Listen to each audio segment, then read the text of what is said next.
Assalamualaikum warahmatullahi wabarakatuh. Alhamdulillah alladzi bi ni'matihi tatimmu shalihat. Segala puji bagi Allah Jalla Jalaluhu yang karena nikmatnya kebaikan-kebaikan menjadi sempurna. Kalau tadi dikatakan majelis ta'lim ini, majelis ilmu ini menjadi salah satu sarana agar kita lebih mengenal Allah Azza wa Jalla, agar kita tidak lupa dengan diri kita, agar kita tahu kenapa sejatinya Allah menciptakan kita. Berbagai bencana yang sedang melanda negeri kita menjadi peringatan bagi setiap manusia bahwa ternyata dunia ini memang bukan tempat tinggal. Dahulu dikatakan bahwa saya tempat yang berpotensi terkena bencana adalah pinggir pantai. Mereka berpotensi terkena tsunami. Akhirnya mereka pergi ke gunung, tinggal di gunung dengan harapan air laut itu tidak mengenai mereka. Tapi Allah kirimkan air itu dari langit. Dan Allah buat gunung itu akhirnya longsor. Kita lihat bagaimana kota-kota yang tertanam dengan lumpur. Maka semoga kita semakin sadar bahwasanya Allah menciptakan kita untuk sesuatu yang mulia. Dan dunia ini tidak bersahabat dengan siapapun. Kita harus mempersiapkan diri tatkala waktu kita tiba. Kita sudah memiliki. Maka tema yang diangkat bagaimana bekerja mendapatkan pahala ya. Karena kalau kita melihat waktu kita yang untuk ibadah dan yang untuk bekerja, sepertinya lebih banyak yang buat bekerja. Kalau kita memandang ibadah yang berpahala itu adalah sholat, umpamanya, atau membaca Al-Quran, atau berzikir, atau berangkat umroh, berangkat haji. Tapi ternyata ibadah itu lebih luas dari apa yang kita paham. Maka hari ini kita akan belajar hal itu insyaallah. Allahumma salli wa sallim ala abdika wa rasulika sayyidina wa maulana Muhammadin wa ala alihi wa ashabihi ajma'in. Ya Allah, semoga salawat dan salam, berkah dan nikmat senantiasa Engkau curahkan untuk hamba kekasih-Mu, untuk baginda Nabi kita Muhammad alaihi salatu wassalam, untuk keluarga beliau, untuk istri-istri beliau, untuk putra-putri beliau, dan untuk seluruh sahabat Nabi. Semoga Allah meridhai kita bersama mereka. Amma ba'd. Ahibbati fillah. Dunia ini menggoda, sehingga membuat sebagian orang itu sibuk bekerja, mengumpulkan harta, menimbunnya.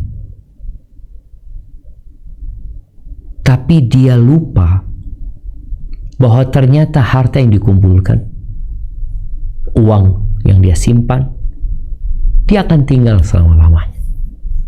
Kita melihat berbagai macam produk ditawarkan kepada manusia, yang indah-indah, yang bagus-bagus, yang membuat manusia tertarik untuk membelinya. Akhirnya mereka membeli, dan kita terkadang ingin juga memiliki apa yang dimiliki oleh orang lain. Allah Azza wa Jalla berfirman di surat Thaha ayat 131 memperingatkan Nabi Muhammad alaihi salatu wassalam. Coba kita baca ayat ini.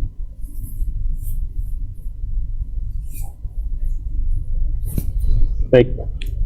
A'udzu billahi minasy syaithanir rajim. Wala tamuddanna 'ainaika ila ma matta'na bihi azwajam minhum zahratal hayatid dunya linaftinahum fihi wa rizqu rabbika khairu wa abqa. Yang artinya, Dan janganlah kamu tujukan kedua matamu kepada apa yang telah kami berikan kepada golongan-golongan dari mereka sebagai bunga kehidupan dunia untuk kami cobai mereka dengannya. Dan karunia Tuhan kamu adalah lebih baik dan lebih kekal. Toha ayat 131. Barakallahu fikum. Sebagian kita bekerja dan terus bekerja, berusaha, berupaya agar income dia semakin banyak. Apa sih yang menjadi motivasi engkau melakukan itu? Terkadang karena kita sibuk melihat kepada kekayaan fulan, kepada harta benda fulan, kepada rumahnya fulan, kepada mobilnya fulan, kepada motornya fulan, kepada jam tangannya fulan, terus. Akhirnya kita lelah, dibohongin dengan bayangan kita sendiri. Maka Allah Azza wa Jalla mengatakan, janganlah engkau tujukan kedua matamu itu kepada orang-orang tadi yang Allah berikan kepada mereka bunga kehidupan dunia ini. Dan kita tahu bunga itu tidak lama. Bunga itu akan rontok, akan layu, akan berganti dengan generasi selanjutnya. Lalu Allah katakan bahwasanya pemberian Allah kepada mereka itu sebagai fitnah, linaftinahum fi, sebagai ujian. Kita melihat dalam kehidupan kita ada orang-orang yang soleh, ada orang-orang yang rajin sholat, tekun beribadah, tapi hidupnya sulit. Ada orang-orang yang tidak pernah menyentuh kakinya rumah Allah, keningnya pun tidak pernah diletakkan di bumi untuk sujud kepada Allah Azza wa Jalla. Ternyata Allah tumpahkan rizki kepada mereka. Maka ingat, itu fitnah. Lalu Allah katakan, wa rizku rabbika khairun wa abqa. Dan rizki Tuhanmu itu lebih baik dan lebih kekal. Surga Allah Azza wa Jalla, yang kalau manusia tahu tentang hakikat surga ini, maka dia akan berbondong-bondong bekerja untuk mendapatkan hal itu. Tapi banyak di antara kita nggak tahu. Kalaupun tahu, dia lupa bahwa ternyata jalan menuju ke surga itu menanjak dan terjal. Kemudian di surat Al-Isra ayat 18-21, Allah Azza wa Jal memberikan keterangan yang jelas bahwa ternyata kondisi manusia itu terbagi menjadi dua. Satu ambisinya dunia, satu ambisinya akhirat. Satu berpikir bekerja untuk dunia, bekerja untuk mendapatkan uang, bekerja untuk dapat rumah. Bas yang dia pikirkan hanya kehidupan dunia. Tapi ada manusia-manusia yang bekerja, tapi ambisi dia adalah kehidupan setelah kematian ini. Kita akan baca ayatnya. Naam, tafadhal. A'udzu billahi minasy syaithanir rajim. Man kana yuridul ajilata ajjalna lahu fiha ma nasha'u liman nuridu thumma ja'alna lahu jahannam yaslaha madhmuman madhura. وَمَنْ أَرَادَ الْآخِرَةَ وَسَعَى لَهَا سَعْيَهَا وَهُوَ مُؤْمِنٌ فَأُولَئِكَ كَانَ سَعْيُهُمْ مَشْكُورًا. كُلًّا نُمِدُّ هَؤُلَاءِ وَهَؤُلَاءِ مِنْ عَطَاءِ رَبِّكَ وَمَا كَانَ عَطَاءُ رَبِّكَ مَحْظُورًا. انظُرْ كَيْفَ فَضَّلْنَا بَعْضَهُمْ عَلَى بَعْضٍ walal akhiratu akbaru darajati wa akbaru tafdila. Yang artinya, barang siapa menghendaki kehidupan sekarang duniawi, maka kami segerakan baginya di dunia itu apa yang kami kehendaki bagi orang yang kami kehendaki, dan kami tentukan baginya neraka jahanam. Ia akan memasukinya dalam keadaan tercela dan terusir. Dan barang siapa yang menghendaki kehidupan akhirat dan berusaha ke arah itu dengan sungguh-sungguh, sedang ia adalah mukmin, maka mereka itu adalah orang-orang yang usahanya dibalasi dengan baik. Kepada masing-masing golongan, baik golongan ini maupun golongan itu, kami berikan bantuan dari kemurahan Tuhanmu, dan kemurahan Tuhanmu tidak dapat dihalangi. Perhatikanlah bagaimana kami lebihkan sebagian dari mereka atas sebagian yang lain, dan pasti kehidupan akhirat lebih tinggi tingkatnya dan lebih besar keutamaannya. Al-Isra 18-22. Barakallahu fikum. Setelah membaca ayat-ayat ini, coba kita menanyakan kepada diri kita, kita termasuk yang mana ya? Kita termasuk yang ambisinya dunia atau ambisi kita akhirat? Gak ada yang bisa menghalangi pemberian Allah. Makanya kenapa orang-orang gak beriman, orang-orang kafir kita melihat kaya raya, sukses, berhasil, Allah berikan kepada mereka, tapi sebagai ujian. Adapun di akhirat sana, maka buat orang-orang yang beriman, yang ambisinya dunia selesai, kesenangan dunia berbalut dengan segala penderitaan, nggak bisa dibandingkan dengan kehidupan akhirat buat orang-orang yang beriman. Ahibati fillah, kita tahu bahwa tujuan kita diciptakan adalah beribadah kepada Allah Azza wa Jalla. Ayat yang sering kita dengar disampaikan oleh para penceramah yang ada di surat Adz-Dzariyat ayat 56 ya sampai 58. Allah mengatakan, wa ma khalaqtul jinna wal insa illa liya'budun ma uridu minhum min rizqin wa ma uridu an yut'imun innallaha huwar razzaq dzul quwwatil matin. Tidaklah aku ciptakan bangsa jin dan manusia kecuali untuk beribadah kepada aku. Aku tidak menginginkan mereka memberikan rizki kepada aku, dan aku tidak butuh mereka memberikan makan kepadaku, kata Allah. Kenapa? Allah lah yang memberikan rizki kepada mereka. Allah lah yang maha memberikan rizki dan maha kuat serta perkasa. Dan setiap orang yang lahir itu sudah lahir bersama rizkinya. Jadi Allah memerintahkan kepada kita untuk beribadah, dan Allah memberikan semua fasilitas kepada kita. Seperti orang yang masuk ke kantor bekerja, dikasih tahu engkau kerja dari jam sekian sampai jam sekian. Oke, kita kasih fasilitas apa? Ruang kantor. Kita kasih fasilitas komputer. Kita kasih mobil. Kita kasih supir.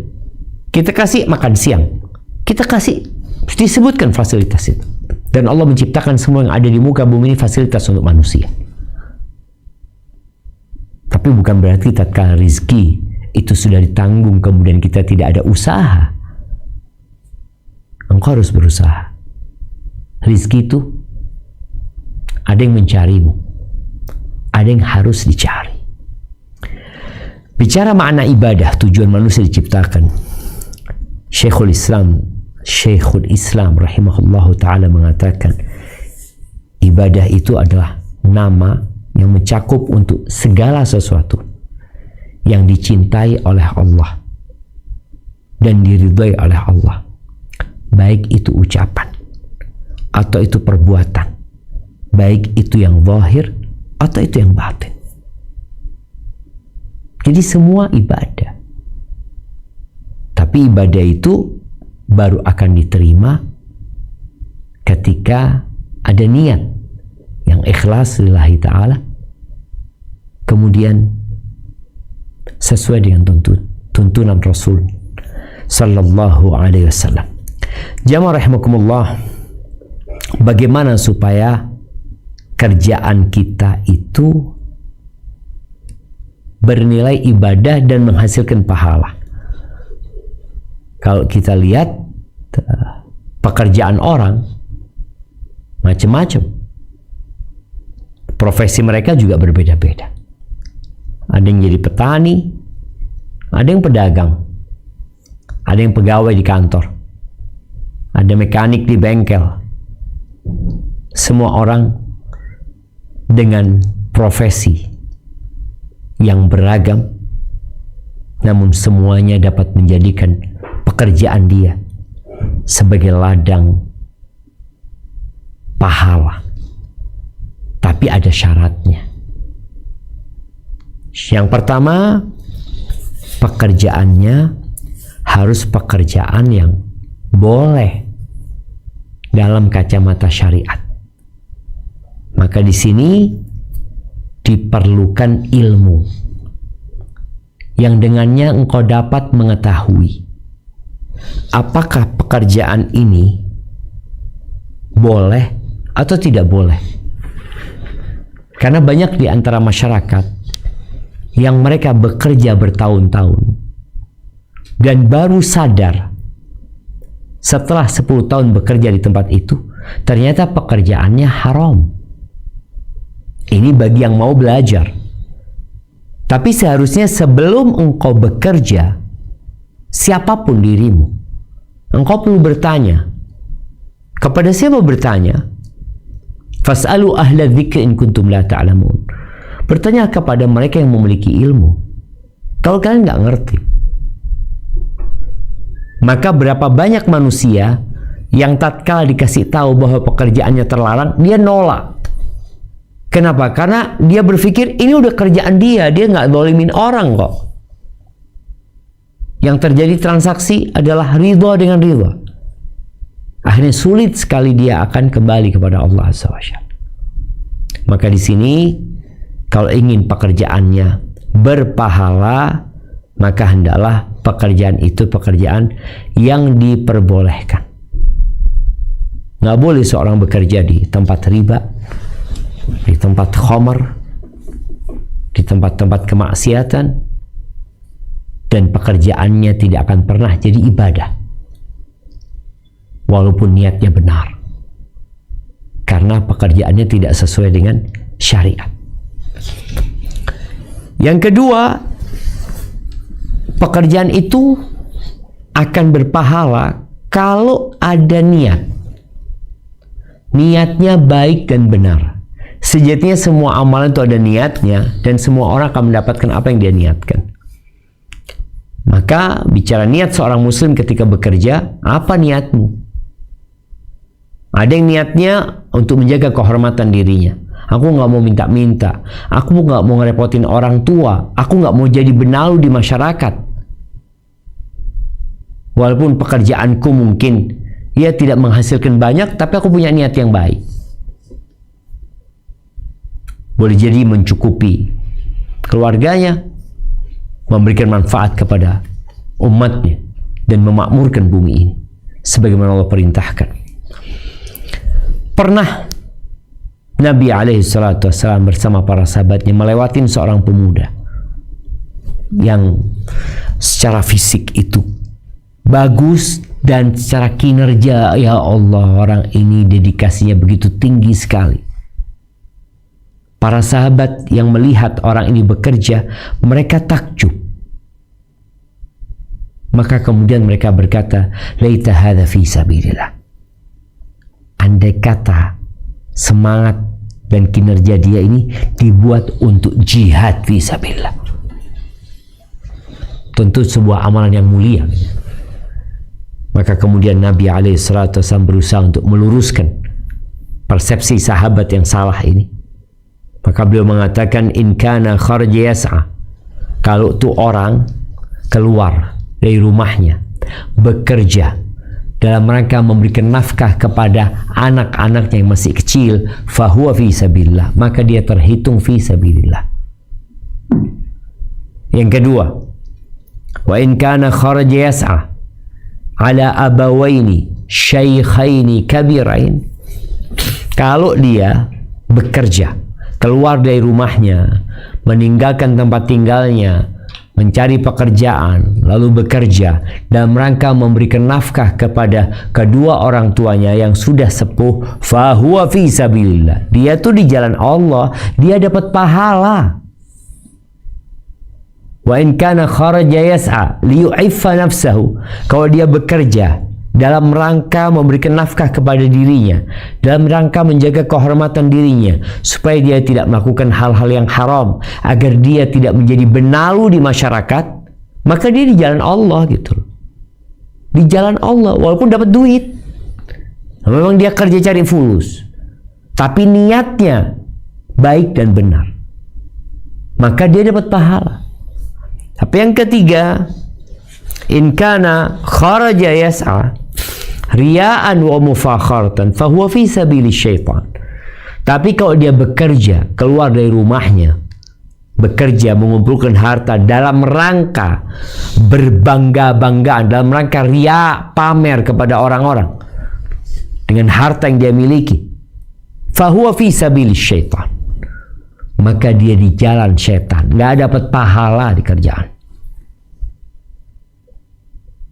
Hadis ini menjadi pengingat kita tentang kenapa kita bekerja. Apakah engkau bekerja memang untuk memberikan nafkah kepada orang-orang yang menjadi tanggung jawabmu, atau engkau bekerja hanya untuk kesenanganmu? Engkau ingin pamer, engkau beli ini, beli ini, beli ini. Tujuannya apa? Pamer saja. Maka saat itu yang menjadi tujuanmu, walaupun pekerjaanmu halal, maka sejatinya engkau akan merugi. Kenapa? Karena engkau fi sabili syaitan, bukan fi sabilillah, tapi di jalannya syaitan. Baik, yang ketiga, agar pekerjaanmu mendapatkan pahala, engkau dapat pahala dari pekerjaanmu, maka lakukan pekerjaan itu dengan baik dan maksimal. Sempurnakan pekerjaanmu. Jangan asal bekerja. Yang penting saya bekerja, yang penting saya masuk ke kantor. Rasul SAW mengatakan, innallaha yuhibbu idza amila ahadukum amalan ayutqinahu. Allah itu suka, Allah itu cinta kepada siapa? Kepada siapa yang bekerja lalu dia menyempurnakan pekerjaannya. Seorang dokter yang dia bertugas umpamanya melakukan operasi terhadap pasien yang hendak melahirkan, bagaimana dia menyempurnakan pekerjaannya? Tatkala tidak butuh operasi, dia mengatakan enggak perlu operasi. Tatkala harus operasi, dia operasi.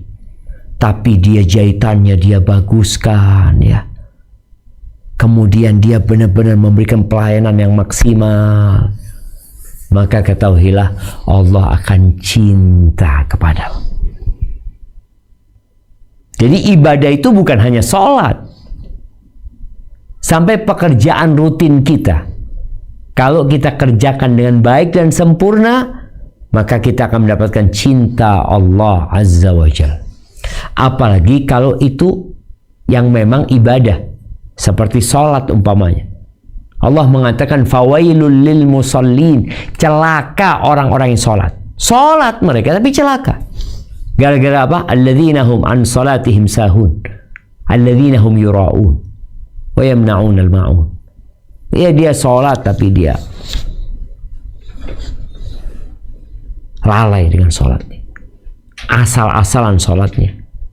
Kemudian kalaupun sholat dia riak, pamer sama orang. Jadi hendaklah seorang ketika bekerja menyempurnakan pekerjaannya bukan karena bonus yang akan diberikan. Bonus akan datang insya Allah. Tapi kau mengerjakannya dalam rangka tadi niat untuk menyempurnakan pekerjaannya, mencari cinta Allah Azza wa Jalla. Taib, yang keempat, dia harus mengikuti aturan-aturan Allah. Nggak boleh dia menzalimin seseorang. Dia tidak boleh melakukan pengkhianatan. Dia tidak boleh menipu. Karena Nabi SAW mengatakan, man ghasya falaysa minna. Barang siapa yang menipu, maka dia bukan dari golonganku, kata Nabi SAW. Kemudian nih, bagi yang mempekerjakan orang, jangan kalau memberikan gaji ditunda-tunda. Kenapa? Karena Nabi SAW berpesan, a'tul ajira ajrahu qabla an yajifa araquhu. Berikan kepada pegawai itu upahnya sebelum keringatnya kering. Artinya jangan ditunda-tunda. Karena kalau engkau menunda-nunda, akhirnya engkau melakukan kezaliman terhadap orang itu. Orang itu sudah bekerja, sudah capek, sudah diselesaikan laporan apa yang dia kerjakan, yang seharusnya gaji itu turun, tapi nggak turun. Apapun alasanmu. Maka ingat, hendaklah seorang itu mengikuti aturan-aturan Allah Azza wa Jalla dengan tidak melakukan kezaliman, pengkhianatan, dan tidak melakukan penipuan. Kemudian yang kelima, agar pekerjaanmu mendapatkan pahala ibadah, jangan sampai pekerjaanmu, urusan dunia ini melalaikanmu dari kewajiban-kewajibanmu sebagai hamba Allah Azza wa Jalla. Di surat Al-Munafiqun ayat 9, kita akan baca surat Al-Munafiqun ayat 9. Bagaimana Allah Azza wa Jalla memperingatkan orang tua, ya, orang-orang yang beriman, ya, orang-orang yang punya anak, orang-orang yang punya harta, yang sibuk bekerja, yang kadang-kadang selalu berkata, oh ini demi anakku, ini untuk menyekolahkan mereka, ini dan itu. Apa kata Allah di ayat 9 Al-Munafiqun? Nah, A'udzu billahi minasy syaithanir rajim.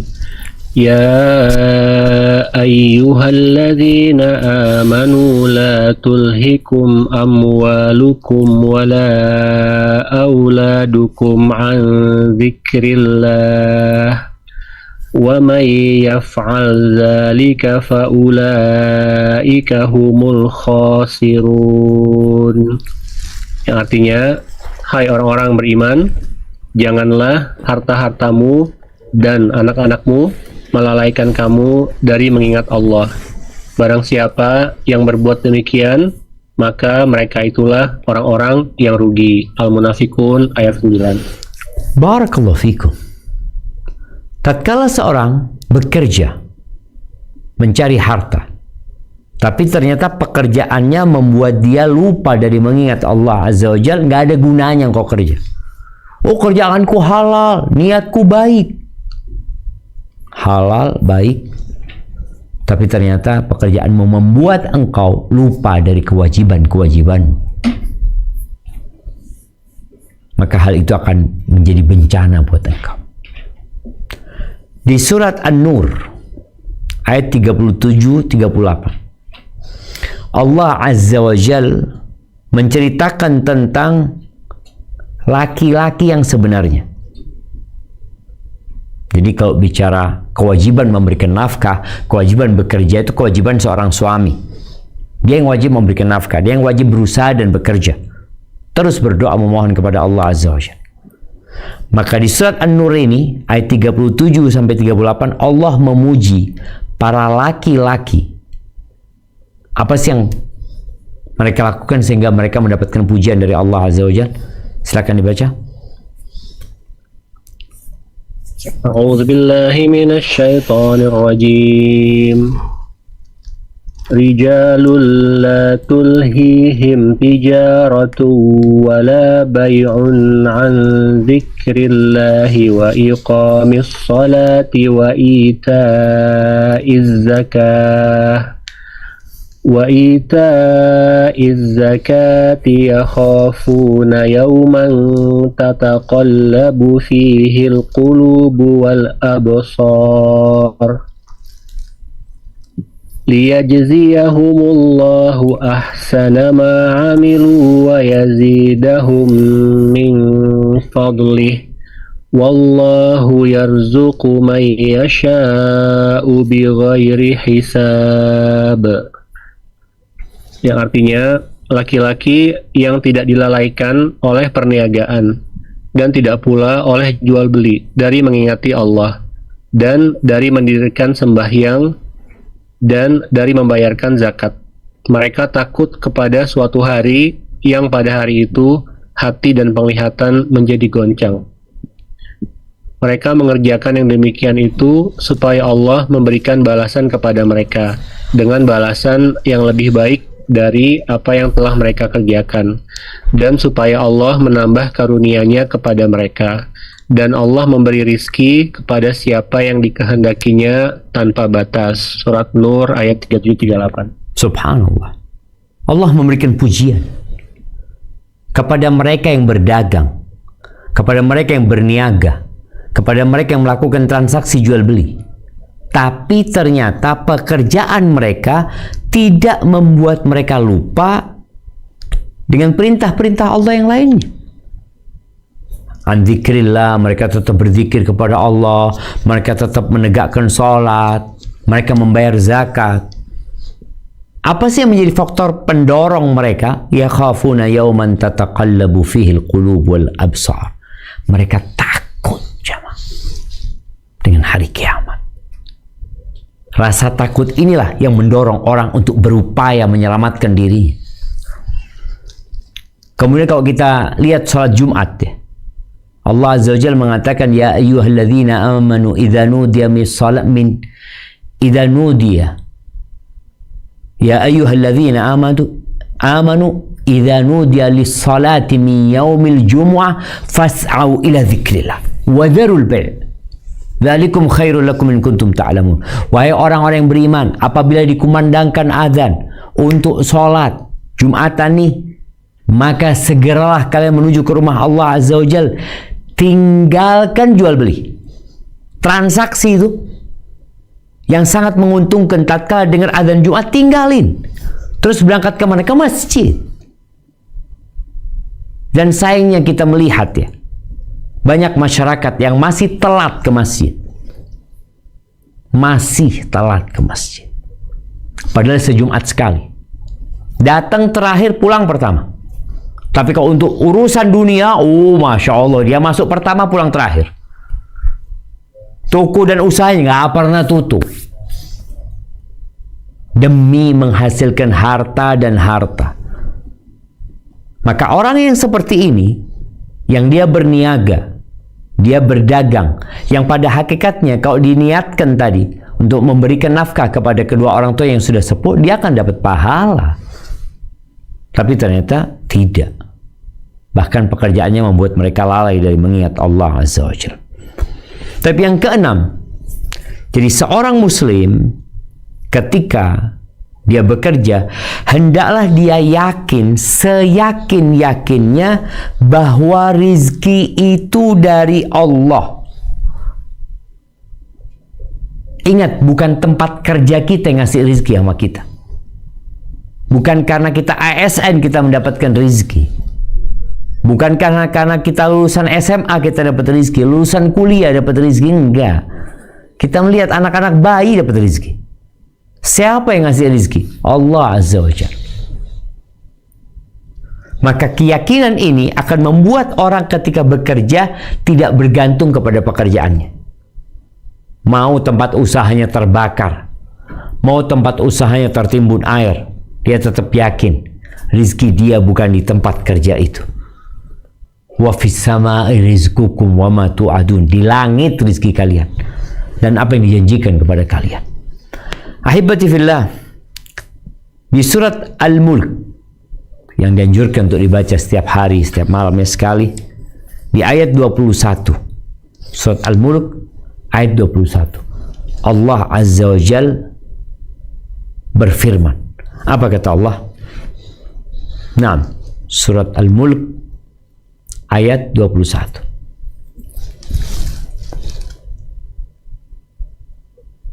أعوذ بالله من الشيطان الرجيم أمن هذا الذي يرزقكم إن أمسك رزقه بل لجوا في عتو ونفور, yang artinya, atau siapakah dia ini yang memberi kamu rizki jika Allah menahan rizkinya?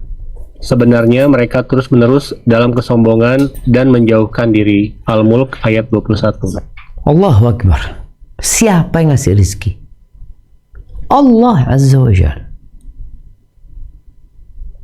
Jadi tatkala seorang muslim yakin rizkinya dari Allah, Allah akan kasih rizki kepada dia tanpa dia harus capek-capek.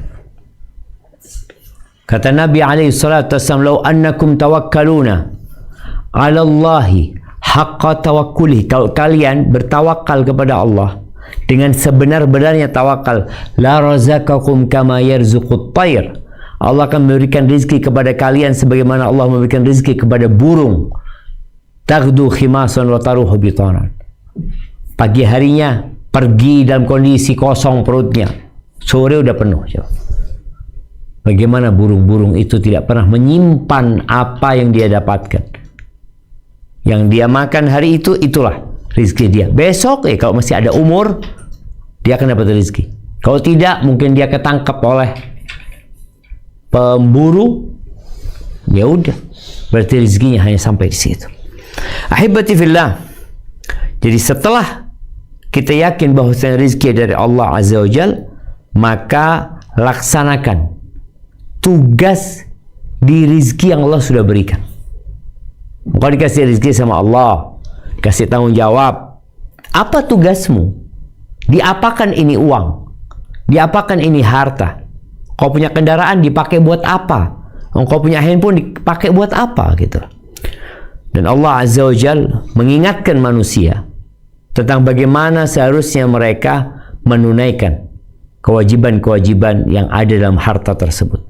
Allah berfirman di surat Al-Baqarah ayat 267. Surat Al-Baqarah ayat 267 mengingatkan manusia agar mereka ketika berbagi, ketika bersedekah, mereka berbagi yang terbaik dari yang mereka miliki. Coba kita baca. A'udzu billahi minasy syaithanir rajim.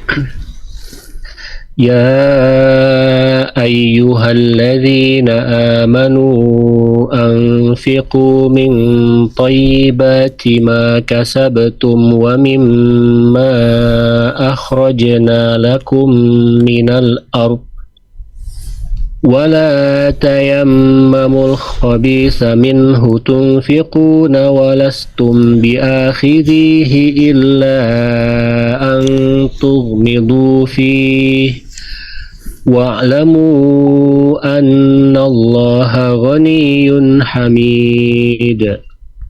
Yang artinya, hai orang-orang yang beriman, nafkahkanlah di jalan Allah sebagian dari hasil usahamu yang baik-baik, dan sebagian dari apa yang kami keluarkan dari bumi untuk kamu.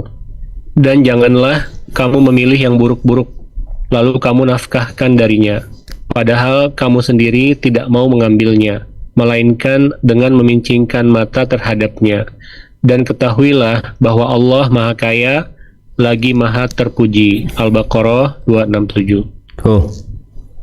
Ada orang-orang yang udah kasih harta sama Allah, ternyata tuh harta ya tidak digunakan sebagaimana semestinya. Ada hak orang lain misalnya yang harus diberikan. Dalam riwayat Imam Bukhari dan Muslim dari hadis Abu Hurairah radhiyallahu taala anhu, bahwa beliau mendengar Nabi kita Muhammad sallallahu alaihi wasallam bersabda. Apa kata Nabi alaihi salatu wasallam? Ini kisah sering diceritakan kepada kita. Anak ingat cerita ini diceritakan oleh Ibunda Ana rahimahullah. Ketika anak SD, ketika anak masih kecil, dikasih cerita tentang 3 orang dari Bani Israel. Yang satu kulitnya rusak, Yang satu botak, nggak ada rambutnya, yang satu buta. Maka kemudian Allah ingin memberikan ujian kepada mereka. Dikirimlah malaikat kepada mereka. Datanglah kepada yang kena penyakit kulit tadi. Maka orang yang datang ini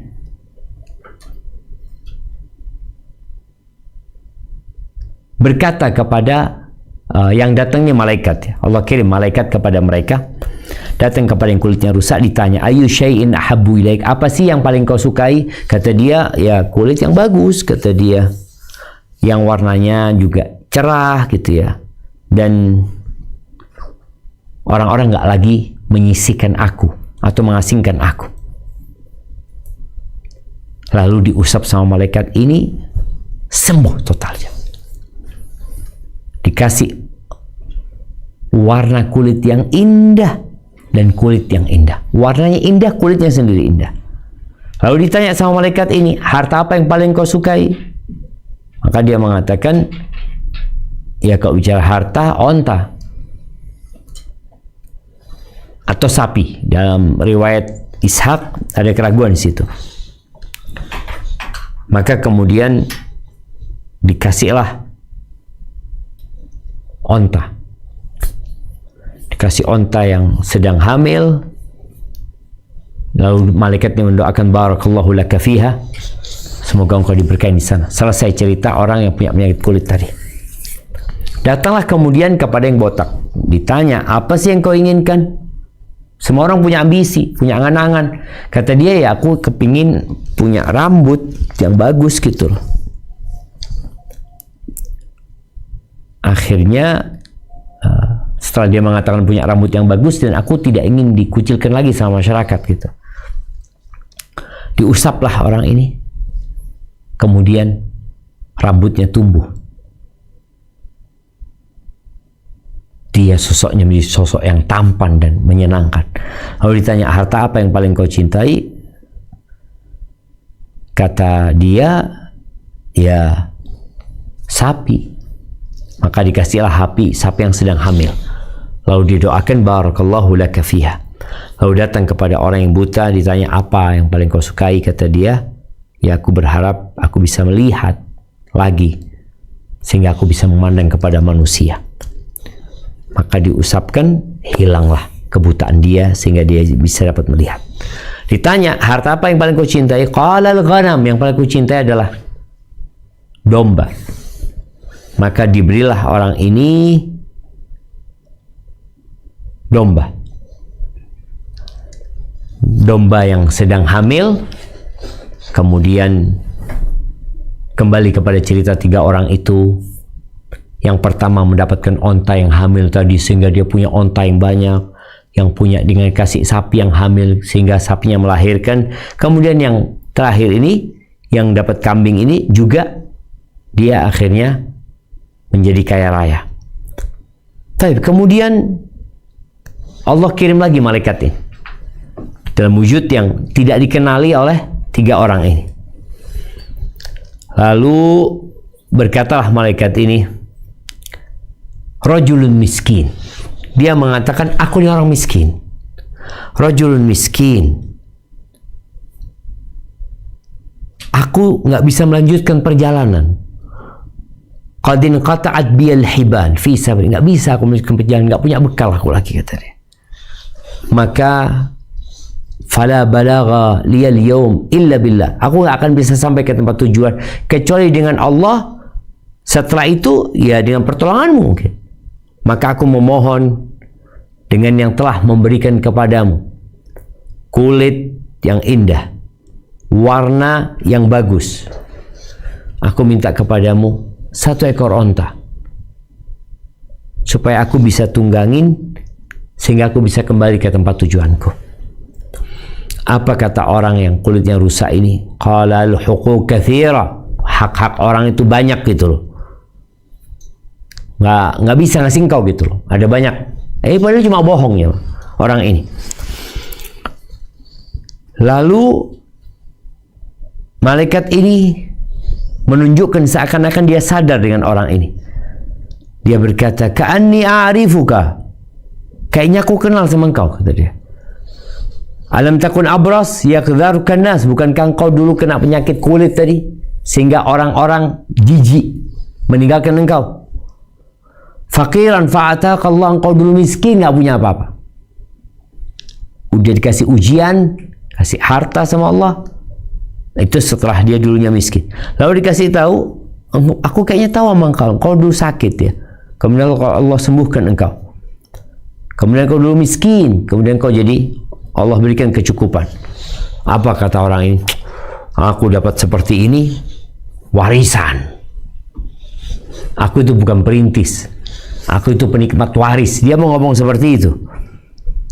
Maka kemudian malaikat ini mengatakan, in kunta kadziban fasayyarakallah ila ma kunta. Kalau engkau bohong, engkau dusta, semoga Allah mengembalikan kau ke asalmu.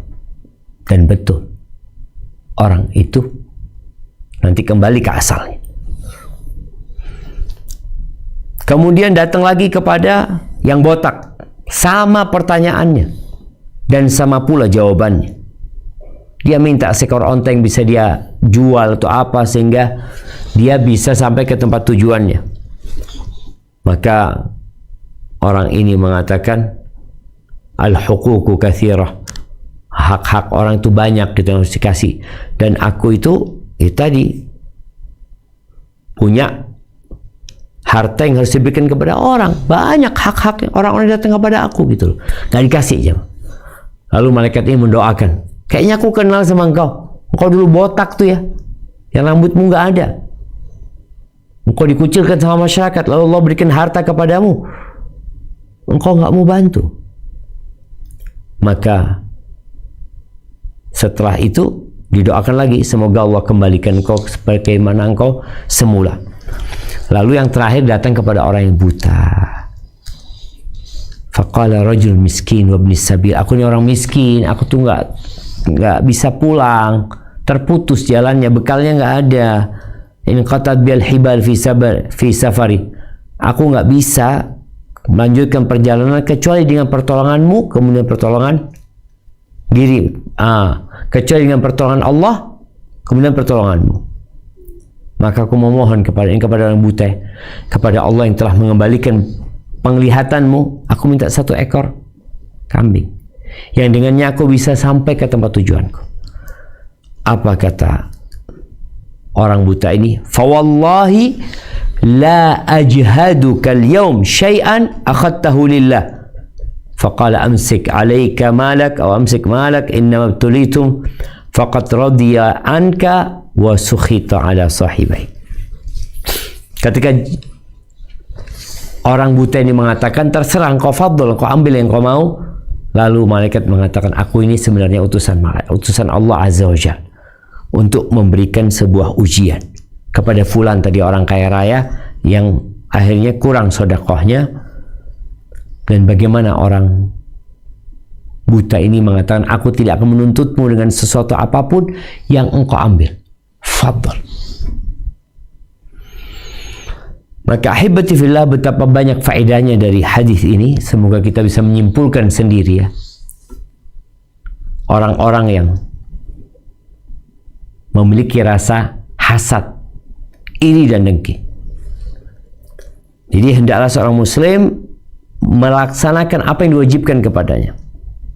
Kemudian yang terakhir, yang ke-8, hendaklah dia pakai tuh harta dalam hal yang diperbolehkan oleh agama. Pakai tuh harta, karena ingat, harta ini ada efek samping buruknya. Orang kalau baru punya harta, kadang-kadang dia jadi sombong, jadi congkak, sampai ada istilah OKB, orang kaya baru ya. Enggak. Jadi kalau bicara engkau menggunakan harta itu, ingat, gunakan dalam ketaatan yang diperbolehkan dalam agama. Allah Azza wa Jalla berfirman di surat Al-Qasas ya. Di akhir surat Al-Qasasnya ada cerita Qarun. Bagaimana penduduk kampungnya, penduduk daerahnya ingin memiliki apa yang dimiliki Qarun. Tapi setelah Allah pendam Qarun hidup-hidup bersama hartanya, mereka semua ternyata angkat tangan. Tapi di tempat kita masih ada istilah harta karun. Baik, ahibati fillah. Bicara menggunakan harta dalam ketaatan, maka engkau lebih tahulah seharusnya dibelanjakan buat apa? Buat bayar. Nah, kalau bicara harta itu, ya gunakan untuk memberikan nafkah kepada istri yang jadi kewajiban, untuk memberikan pelajaran kepada pembantu dan kepada anak-anak kita. Ahibati fillah, di surat Al-Qasas ayat 77 tadi yang Anda sebutkan, setelah cerita tentang Qarun dan Nabi Musa, apa kata Allah Azza wa Jalla? Nah,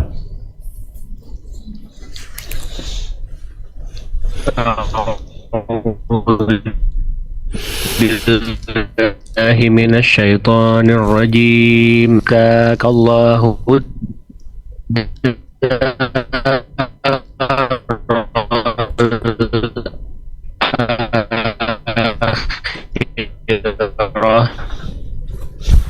wala tansa nasibaka minad dunya.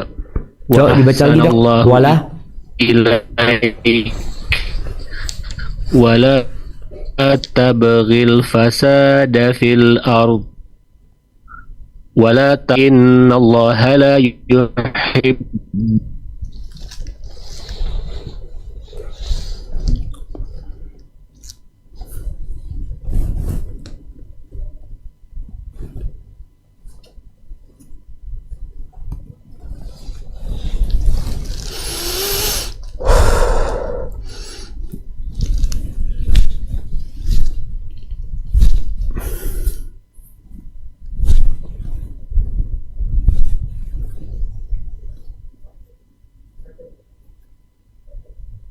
belum nyambung.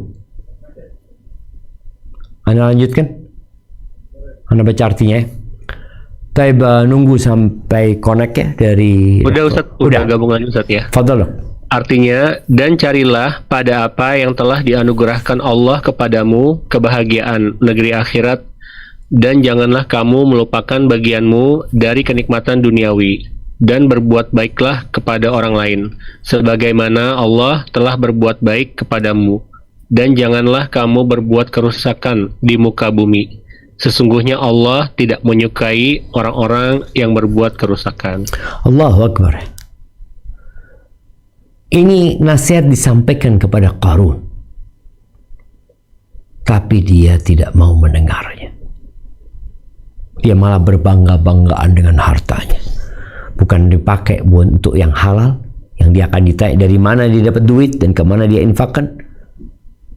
Yang seharusnya dengan harta itu dia mendapatkan keridhaan Allah SWT, ternyata dia tidak lakukan itu.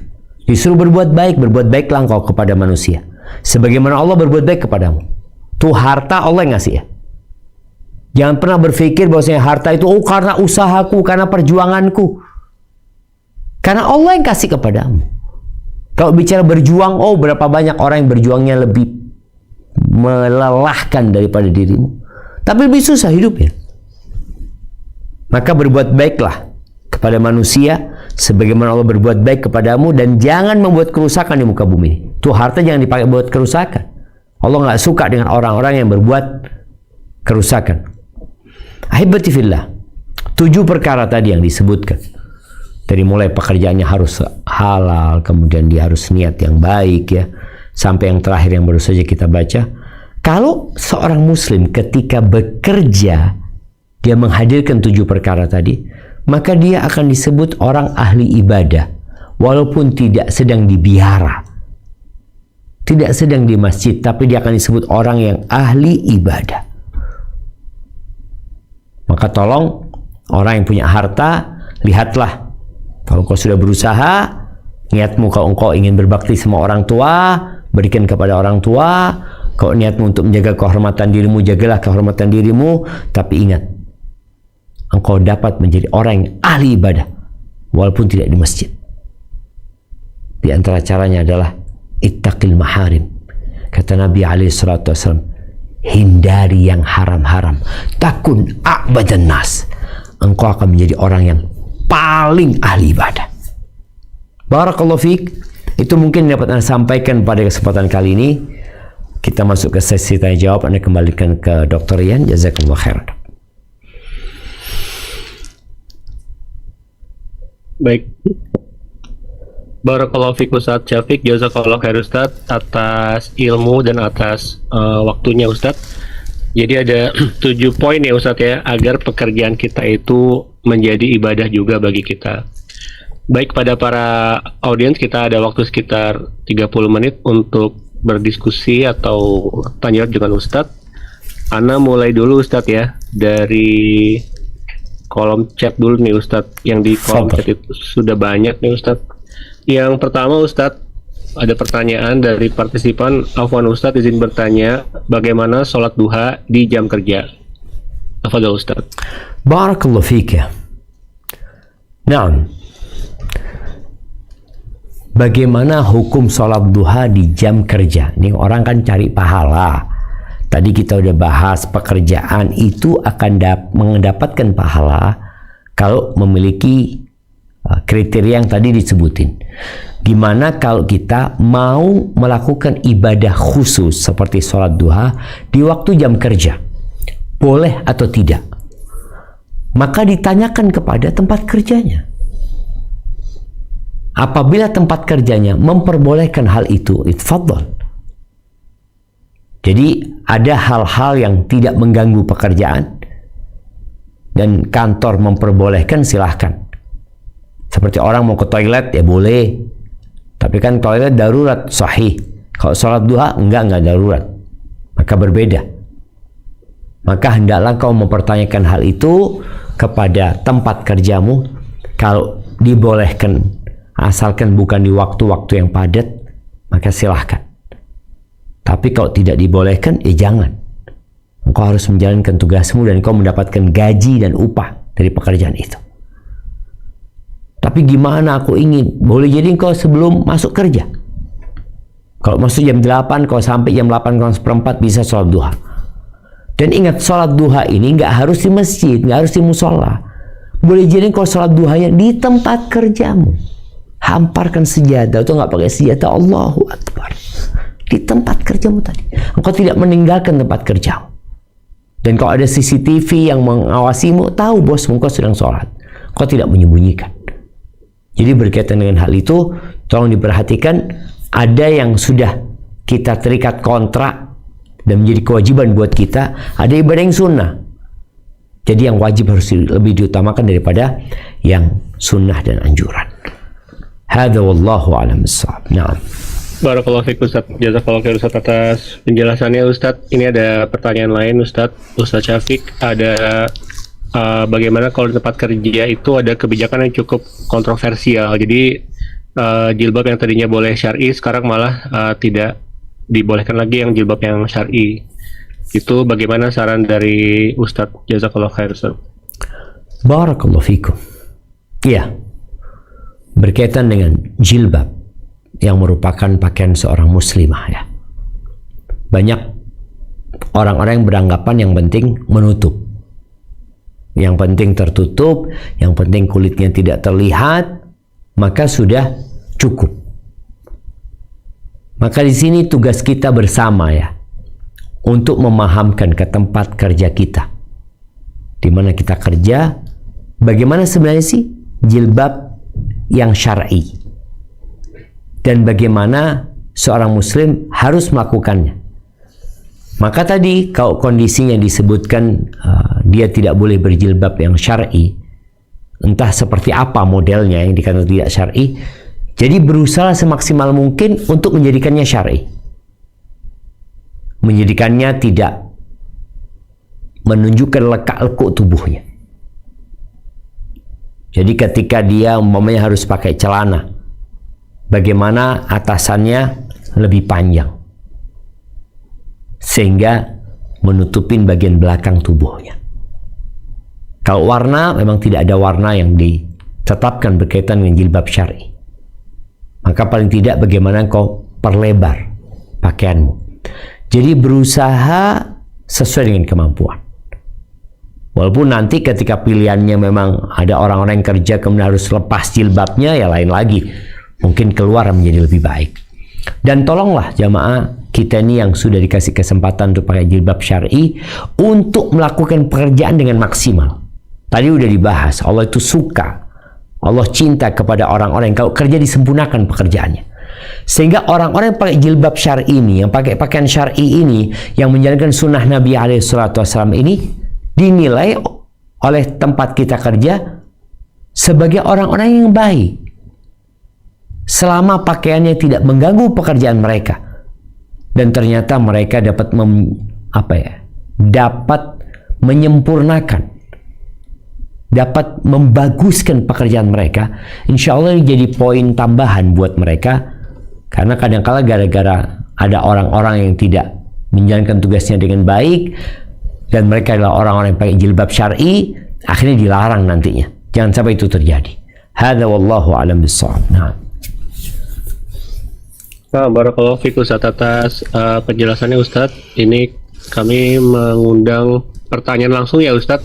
Tafadhol. Dari Putri Zuasti. Silakan panitia dibantu untuk di-unmute-kan. Jazakallah khairan Dr. Hari. Assalamualaikum warahmatullahi wabarakatuh Ustaz. Waalaikumsalam warahmatullahi wabarakatuh. Assalamualaikum ilaikum Ustaz. Wa iyyakum. Ustaz, ketika kita berbicara masalah harta, Ustaz, ketika melafazkan salah satu ayat dari surat Al-Adiyat, wa innahu li hubbil khairi lasyadid, afala ya'lamu idza bu'thira ma fil qubur wa hussila ma fis sudur. Itu Ustaz vonis terhadap seluruh manusia Kak Ustaz, karena di surat ini tidak ada pengecualian seperti di surat Al-Ma'arij illal musallin gitu Ustaz. Jujur takut Ustaz, mohon nasihatnya Ustaz dari ketiga penggalan ayat ini Ustaz. Jazakallahu khairan wa barakallahu fiik Ustaz. Assalamualaikum warahmatullahi wabarakatuh. Waalaikumsalam warahmatullahi wabarakatuh. Iya, kalau bicara kecintaan kepada harta, apakah itu untuk seluruh umat manusia atau hanya orang-orang kafir umpamanya, hanya orang-orang fasik? Sejatinya yang cinta kepada harta itu semuanya manusia. Allah Azza wa Jalla telah menanamkan di diri manusia itu kecintaan kepada harta. Zuyina linnas hubbus syahawat minan nisa wal banin والقناطير المقنطرة من الذهب والفضة والخيل المسومة والأنعام والحرث ذلك متاع الحياة الدنيا والله عنده حسن المآب. Jadi kecintaan kepada dunia, kepada kemewahannya, kepada wanita, itu memang sesuatu yang sudah ada di manusia. Itu melekat dengan manusia, dan itulah ujian manusia di sana. Ketika dia sudah cinta sama hartanya, Allah suruh keluarkan hartanya. Coba dia nggak suka sama hartanya, ya dia keluarkan tanpa ada beban sedikit pun. Sampai dikatakan kepada Talha bin Ubaidillah, ditanyakan kepada dia, Talha, engkau itu kok bisa rajin sedekah, rajin berbagi dan berbagi banyak? Apa engkau nggak suka sama hartamu? Apa kata Talha? Inna la najidu ma yajiduhul bukhala fi anfusihim. Kita ini sama orang-orang bakhil. Kita mendapati di diri kita apa yang orang bakhil dapati, kesukaan sama harta. Itu sudah jadi ujian manusia. Maka yang selamat dari kecintaan itu adalah yang menunaikan hak orang dari hartanya. Oleh karena itu ketika Allah menyebutkan tentang sifat manusia, innal insana khuliqa halu'a idza massahu syarru jazua idza massahu khairu manu'a illa al-musallin. Ya, sesungguhnya manusia diciptakan dalam kondisi suka berkeluh kesah, ya. Kalau dia dikasih musibah, ya, satu hal yang buruk, maka dia akan berkeluh kesah, dia putus asa, marah-marah. Kalau dia dikasih kebaikan, dia akan bakhil, ya. Kecuali orang yang sholat. Kemudian Allah sebutkan sifat-sifat yang lainnya. Artinya orang yang memiliki sifat-sifat ini, dia mendirikan sholat, dia suka berbagi, dia keluar dari sifat bakhil tadi sendiri. Tapi kalau bicara cinta, manusia punya kecintaan ke sana. Karena sudah ditanamkan di diri manusia. Tapi dia berusaha untuk mengeluarkan hartanya. Mungkin seperti itu. Hadza wallahu a'lam bissawab. Nah, barakallahu fiik. Ustadz, jazakallahu khair Ustadz atas penjelasannya Ustadz.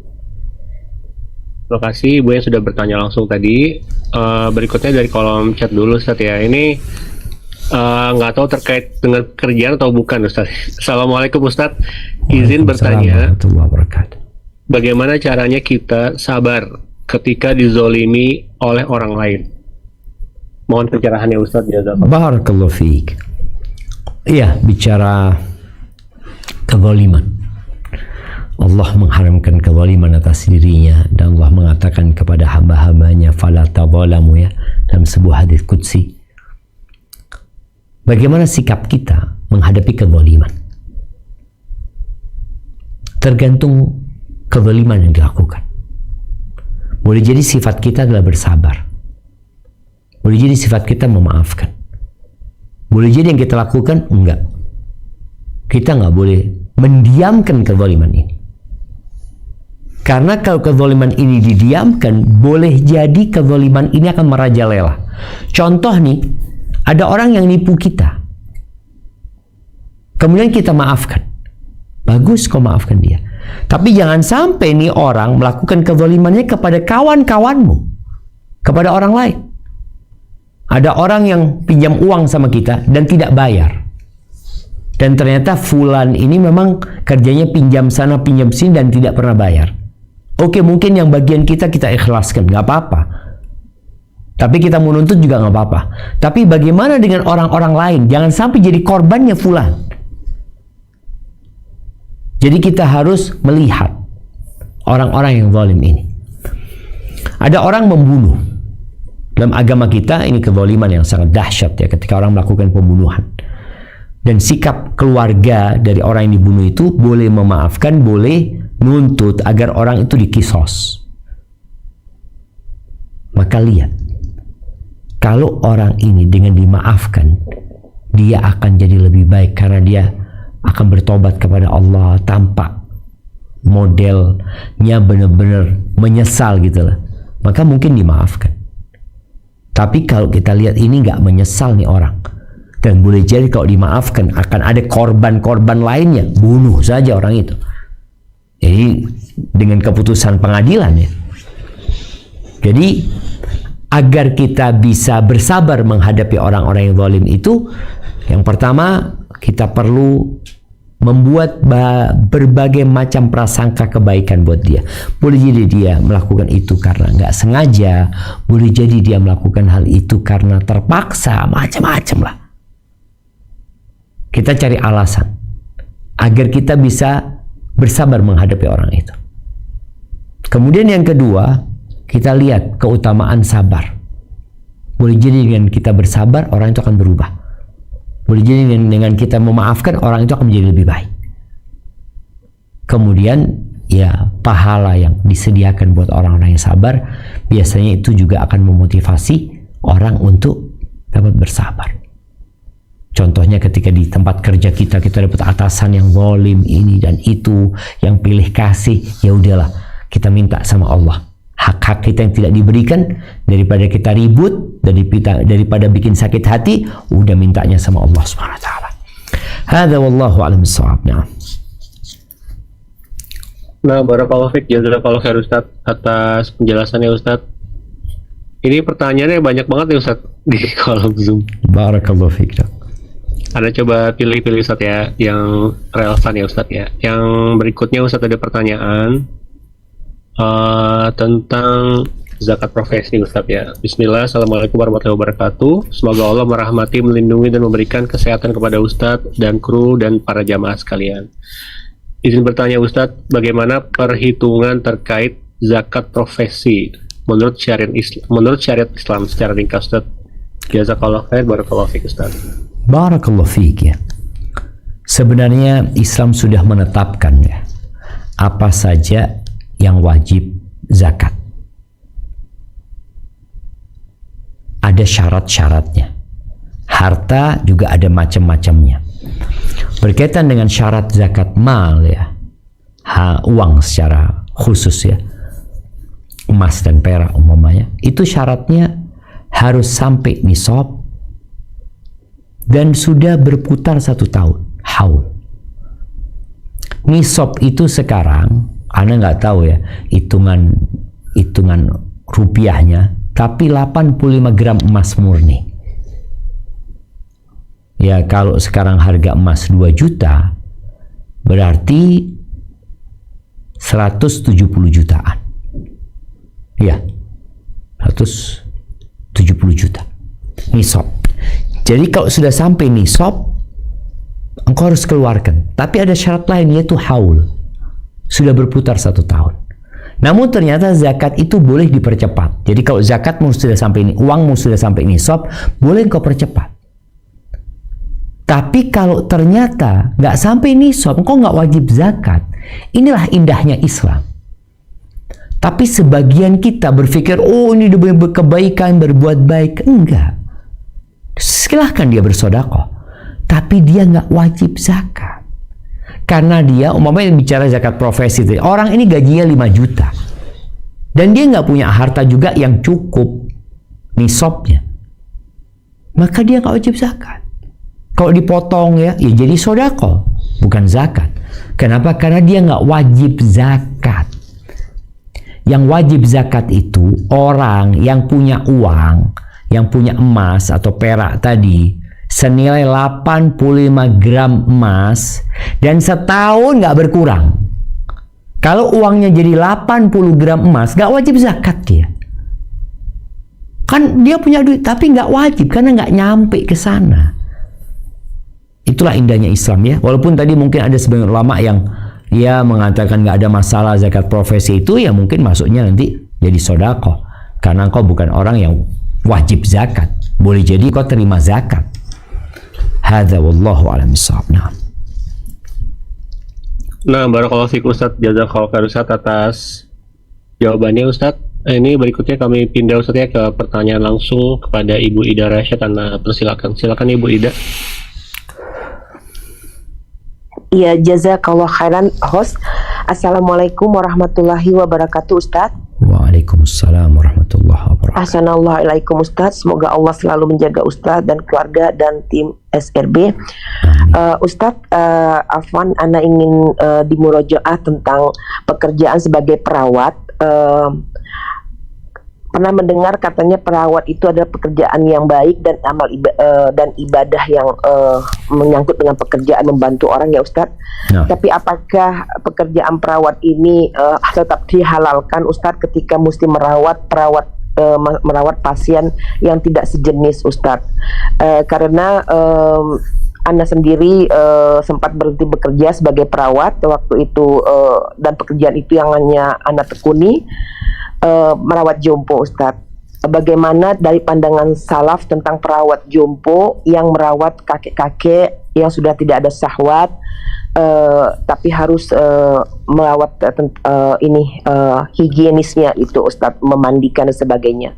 Jazakallah khairan Ustadz, barakallahu fikum. Masya Allah, barakallahu fiik ya. Ya, pertanyaan yang menarik ya, berkaitan dengan profesi perawat ya. Rasul sallallahu alaihi wasallam mengatakan khairun nas anfa'uhum linnas. Sebaik-baiknya manusia adalah yang bermanfaat buat orang lain ya. Bagaimana dengan perawat? Iya, kerjaan itu halal, tapi ada batasan-batasan yang harus dijaga. Tadi udah disebutkan kalau kita merawat pasien laki-laki umpamanya seorang perempuan, maka ada batasan-batasannya. Dan hendaklah ya mereka yang bekerja di rumah sakit ya, di manajemen rumah sakit, mereka berusaha untuk bertakwa kepada Allah Azza wa Jalla, sehingga dia memastikan kalau ini yang pasiennya laki-laki, usahakan ada perawat laki-laki, karena ada gitu loh. Beda kalau tidak ada dan terpaksa. Dan terpaksa itu pun ya perlu diperhatikan benar terpaksa atau tidak. Kalau tadi dikatakan merawat orang-orang yang sepuh ya, orang-orang laki-laki yang sepuh, Yang pertama seharusnya ada perawat laki-laki yang bisa untuk merawat mereka. Dan kita merawat yang perempuan, merawat yang perempuan. Yang laki merawat laki-laki. Karena kita tahu dalam agama kita, tidak boleh memandikan jenazah laki-laki dari yang berbeda jenis kecuali istri. Tidak boleh memandikan jenazah laki-laki dari lawan jenis kecuali istri. Ibunya nggak boleh, anak perempuannya nggak boleh, kakak perempuannya nggak boleh. Jadi benar-benar hal ini udah mati. Jadi kalau tadi dikatakan udah nggak ada syahwatnya, ini sudah mati. Aturannya seperti itu. Yang boleh memandikan lawan jenis hanya istri. Sedangkan kalau laki sama laki bebas siapapun, nggak ada suami, nggak ada bapak, anak, boleh, orang lain pun boleh memandikan jenazah laki-laki. Tapi kalau untuk lawan jenis perempuan memandikan laki-laki yang sudah mati, itu hanya istri. Jadi seperti itu. Maka tolong hendaklah kita memastikan apakah kondisi terpaksa. Beda kalau terpaksa. Ada bahkan ulama yang mengatakan kalau terpaksa ya udah, perempuan itu nggak perlu memandikan, tapi mentayamumi saja.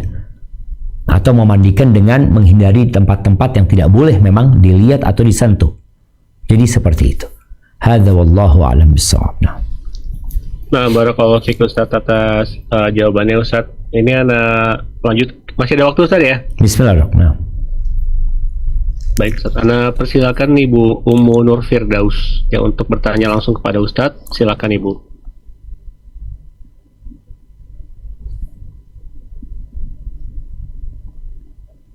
Assalamualaikum warahmatullahi wabarakatuh, Ustaz. Waalaikumsalam warahmatullahi Alamin. Allah izinkan bisa nyambung bertanya langsung. Ana di tempat tidur aja, Ustaz, karena Ana adalah survivor atau penyintas kanker ovarium. Syafaqin. Jadi Ana diradiasi di RSCM oleh Profesor Suhartati. Sebenarnya Ana adalah pasien dari rumah sakit swasta di MMC Kuningan, tapi di sana tidak ada mesin radiasi yang mahal gitu. Jadi Ana pasien RSCM juga. Wah, Kebetulan, udah berapa lama Ibu? Divonisnya di 2015. Ana tuh ingin hamil tapi tidak bisa hamil. Setelah ada program minum obat dokter kimia itu, akhirnya Ana terkena kanker di 15 tahun kemudian. Nikahnya kan 2000 ya. 2 bulan atau 3 bulan Ana tidak hamil karena Ana menikah di usia 30 tahun. Jadi Ana langsung program kehamilan. Dan di usia 45 tahun Ana divonis kanker ovarium. Tapi Ana sangat istiqoroh, jawabannya tidak dioperasi, tidak mau mengikuti dokter. Jadi Ana bertahan sampai 2017 dan akhirnya setelah di tempat tidur aja, singkatnya pada saat suami Ana harus dinas ke Korea dan pulangnya ada yang besuk istri teman kami yang membaik kanker payudaranya. Dia juga udah dioperasi, payudaranya udah hilang dan dia ceria, dia memberi semangat. Akhirnya suami Ana bujuk-bujuk lagi karena Ana udah di tempat tidur aja udah tidak bisa apa-apa lagi. Jadi ya sudah, Ana sholat istiqoroh lagi. Akhirnya Ana dioperasi di MMC di rumah sakit itu dan direkomendasi ke RSCM untuk program radiasinya. Singkatnya di pulang umroh kemarin di pandemi, tiba-tiba kaki Ana tuh efek samping pengobatan kanker, kata profesor yang mengoperasi ginekologi onkologi. Kaki Ana jadi bengkak, Ustadz. Jadi Ana di tempat tidur aja, alhamdulillah atas izin Allah. Dari 2000 pulang umroh tuh pandemi di 2021 karena waktu itu kan lockdown, hanya boleh masuk Saudi di usia 50 tahun. Waktu itu Ana udah 50 kan di 2020. Jadi pas Ana pulang umroh di 2021 awal Januari, Ana umurnya 51, pas banget pulang umroh. Di saat itu bengkaknya permanen kan. Jadi kalau Ana pergi ke rumah sakit atau ke mall, Ana pakai kursi roda, Ustadz. Karena kan kakinya besar gitu. Jadi singkatnya kemarin setahun juga sempat bolak-balik ke rumah sakit Pelni karena udah pasien BPJS sekarang. Dioperasi karena ada infeksi, jadi terluka, berkali-kali dioperasi di sana dan akhirnya direkomendasi ke rumah sakit kanker Darmais. Akhirnya dilakukan skin graft atau kulit pahanya dikikis, diambil untuk menutupi kulit betis Ana yang terluka lebar infeksi itu. Dan harusnya Ana tahun lalu tuh operasi bedah plastik untuk mengecilkan kaki yang bengkak ini, tapi oleh suami tidak diizinkan, takut nanti terjadi sesuatu. Jadi ya Ana nurut suami Ana atas tidak ridhonya suami Ana untuk dioperasi lagi, ya udah Ana di tempat tidur aja, tapi jaga makan, banyak puasa, ya banyak baca Quran, ruqyah mandiri, tilawah Quran hampir setiap bangun tidur, buka mata zoom halaqah, mau tidur juga seperti itu, seperti ini zoom nyimak Ustadz Safiq, Ustadz tadi ada 3 suami Ana sampai bingung, ini Ustadz Firanda satunya lagi Ustadz Safiq, satunya lagi. Iya, soalnya Ana pengen dengar semuanya. Allahu Akbar. Soalnya Ana nggak ada waktu gitu kan. Ya udah, kadang-kadang ini lagi libur halaqah Ustadz Dr. Abdullah Roy manasik haji, jadi Ana bisa dengerin Zoom seperti ini gitu. Biasanya nggak bisa, lagi belajar. Jadi singkatnya Ana bahagia sama Allah dan bisa menjalankan sebaik-baik wanita adalah ibadah di rumahnya sendiri. Alhamdulillah Ana akhirnya bisa ikhlas seperti itu. Kalau enggak kan selalu banyak alasan-alasan, karena dari dulu bekerja, kuliah dan sebagainya, jadi banyak di luar, Ustaz. Alhamdulillah, beginilah menjemput malaikat maul Israel. Kayak gini, nah pertanyaan Ana tuh bingung ya, nggak mau menyusahkan suami, Ustaz, karena biasa mandiri ya, kerja di perusahaan asing dulu juga, makanya bisa berobat mau Pondok Indah, mau rumah sakit internasional, sekarang pasien BPJS banget ya. Jadi Ana nggak mau, Ana pingin bisa berobat di rumah sakit yang bagus lagi dan merasakan fasilitas. Jadi Ana pingin juga nggak tergantung BPJS dan tidak tergantung, kasihan suami Ana kalau harus VIP dan rumah sakit swasta kan mahal. Ana ingin bisa menabung gitu loh, misalnya menabung dinar atau menabung sesuatu. Minta saran Ustadz, pekerjaan apa yang bisa Ana lakukan yang halal di tempat tidur aja? Apakah Ana boleh menerima sebaik-baik kalian adalah orang yang mempelajari Quran dan mengajarkannya. Ana ingin mengajar Quran, Ana udah punya sertifikat mengajar Quran. Jadi selama Ana sakit dengan kaki bengkak, Ana belajar di lembaga bahasa ilmu Quran sampai menjadi seorang guru Quran, dapat sertifikat, dan Ana juga dapat sertifikat menjadi daiyah di koordinasi dakwah Islam, belajar setahun di usia mepet-mepet, 3 kali nggak lulus audisi, lulus di usia mepet-mepet usia 50 dan akhirnya lulus. Tapi Ana bukan daiyah karena Ana malu lah, Ana bukan orang pesantren, Ana nggak hafal Quran. Jadi ya cuma bisa kayak gini aja motivasi buat orang-orang mungkin. Tapi Ana kalau minta infak kayak Ustazah lain tuh menyebutkan angka yang 6 digit nolnya itu, Ustaz, kepada kita itu sebenarnya bagaimana sih ya, untuk kayak gitu kan. Ana juga takut ya, kalau dulu Ana makeup artist, Ana bisa dibayar orang 35 juta setelah berhenti kerja dari perusahaan asing. Tapi kalau ilmu Quran kan nggak bisa seperti itu ya Ustadz, itu satu. Pertanyaan kedua, maaf ya ini terakhir kan ya, Ana benar-benar bingung. Banyak banget kalau misalnya Ana pergi sama suami, diajak pergi, sekarang Ana kan udah bahagia di rumah aja, tapi dulu pengen ikut gitu keluar gitu, pakai kursi roda, diajak ke mall gitu, makan di mall, makan malam bersama. Tapi atau suami mau kerja, Ana jangan ditinggal sendiri, Ana hanya berdua sama suami, jadi diajak pergi, dia mau rapat, Ana nunggu di musola. Jadi pengen nangis. Misalkan dia meeting di Debris, BSD, Ana nunggu di musola di Debris. Sebelum berangkat biasanya Ana jamak kasar gitu, tapi ada yang bilang nggak boleh Ustaz, sementara Ana repot.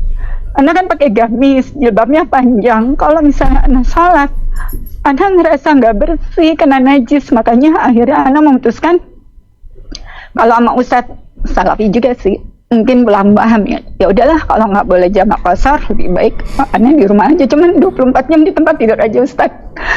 Buat Ana, apakah Ana boleh tiap kali diajak suami rapat, Ana nunggu di musola, Ana tapi udah sholat nih di rumah jamak qasar asar. Tapi Ana ngerasa udahlah, sholat lagi aja deh asar, masih ada waktu dan kayaknya belum kentut dan kayaknya belum ke kamar mandi, sholat lagi aja deh, takutnya Allah nggak ridho nih kalau di jamak qasar. Karena waktu itu Ustadz itu bilang nggak boleh, jadi Ana kadang-kadang bimbang gitu. Terus kadang-kadang Ana juga merasa kalau misalkan jongkok Ana lebih bersih kan ya, karena kan nggak kena najis. Tapi kan Ana sekarang kakinya udah besar, nggak bisa jongkok lagi di WC jongkok. Dan kalau misalnya Ana duduk di WC itu Ana ngerasa nggak bersih gamisnya Ustaz. No. Jadi Ana nggak bisa jamak qasar, gimana Ustaz? Barakallahu fiik. La bas tahur insyaallah ya. Nah, Ana rasa apa yang diceritakan oleh Ibu tadi itu salah satu pelajaran buat kita semua ya. bahwa seorang hamba tatkala menerima takdir Allah Azza wa Jalla, semuanya jadi indah sebenarnya. Dan ketika Allah cinta sama hambanya, Allah akan berikan bala kepada dia. Allah akan berikan ujian kepada dia. Dan apabila Allah telah menetapkan sebuah kedudukan yang tinggi di surganya, yang mungkin tidak bisa diraih oleh hamba ini dengan amalannya, maka Allah akan kasih bala di tubuhnya dia, di keluarganya, di hartanya, ya. Maka semoga ibu yang bertanya tadi Allah berikan kesabaran. Dan kalau Ana lihat dari penjelasan beliau sudah sampai tingkat ridho, ya, menerima kondisi yang ada. Kalau bicara pertanyaan yang pertama tadi, bolehkah kita mengambil upah dari mengajarkan Al-Quran, ya? Masalah ini memang ada khilaf di antara para ulama, tapi pendapat yang lebih kuat diperbolehkan seorang mengambil upah dari mengajarkan Al-Quranul Azim, ya. Tapi hendaklah jadi orang yang tetap niatnya lillahi ta'ala, adapun itu sebagai upah yang tidak menjadi tujuan dia. Jadi tetap niatnya adalah mencari keridhaan Allah SWT, mendapatkan fadilah khairukum man ta'allama al-Qur'ana wa 'allamah. Orang yang terbaik di antara kalian adalah yang belajar Al-Quran dan mengajarkannya. Jadi kalau tadi juga bisa memberikan manfaat dengan menyampaikan hadis-hadis Nabi yang mungkin dia pelajari, ayat-ayat Quran, itu menjadi sebuah keutamaan, ya. Dan ini menunjukkan bahwa setiap muslim itu harus bisa memberikan manfaat dimanapun dia berada. Tidak karena dia di masjid baru dia bisa memberikan manfaat, tapi di atas ranjang pun, di rumah pun dia bisa memberikan manfaat. Kemudian yang kedua tadi berkaitan dengan sholat, ya. Kalau memang seorang perempuan bisa memilih di rumahnya, itu akan lebih utama. Karena Allah Azza wa Jalla mengatakan waqarna fi buyutikunna wala tabarrujna tabarrujal jahiliyatil ula. Tinggallah kalian di rumah-rumah kalian, ya. Kalaupun harus keluar, maka jangan tabarruj dengan tabarruj orang-orang jahiliyah terdahulu. Bicara sholat, ingat ada tadi disebutkan jamak dan qasar. Untuk qasar itu kan kekhususan buat musafir.